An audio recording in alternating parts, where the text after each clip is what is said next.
Aloha everyone, good morning. So I am in my workout clothes and it's a little late for that because I missed my morning ritual today. And lots of things are going on in the world, right? So I just got word that Hawaii is not allowing visitors without quarantine until the end of August. So even thinking about visiting back home is a little bit of a stretch.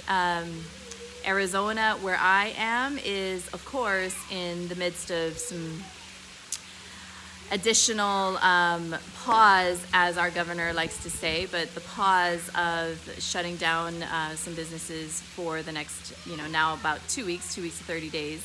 Hi, how are you?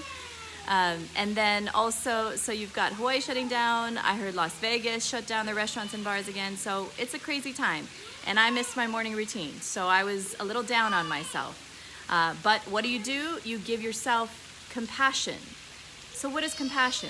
Compassion is empathy, the ability to see the emotions of others combined with possible action.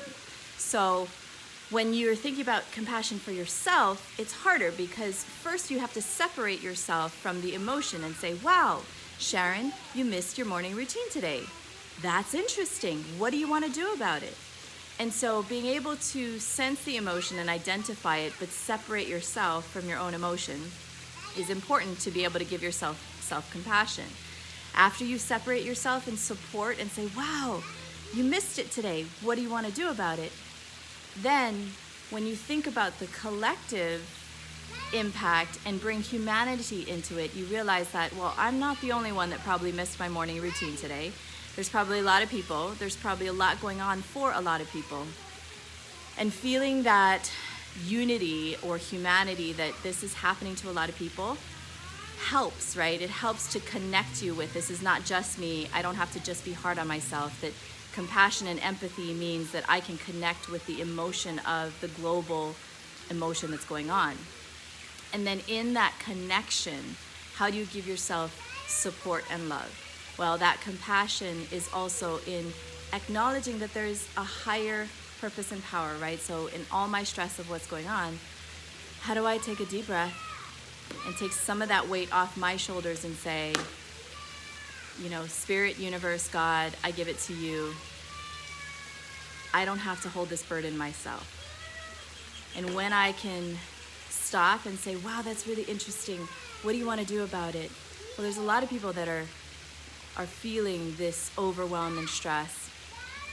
It's not just my responsibility to fix it, but how can I do something about it?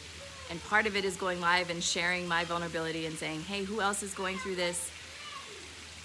Okay, I'm not the only one. Thank you so much for your support and being visible with me. And then what am I going to do about it? All right, let's get in alignment with myself. I said morning rituals were important. Let's just go do it. So now I'm out here.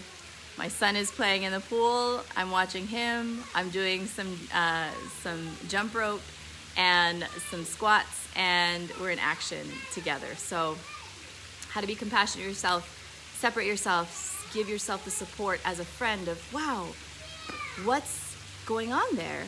You made this choice. Congratulations, that's awesome. Let's do something next. And then what do we do next? So I hope you do next something that's positive and caring for yourself, and connect with me. And I'll talk to you soon. But have a wonderful, wonderful Tuesday. Aloha.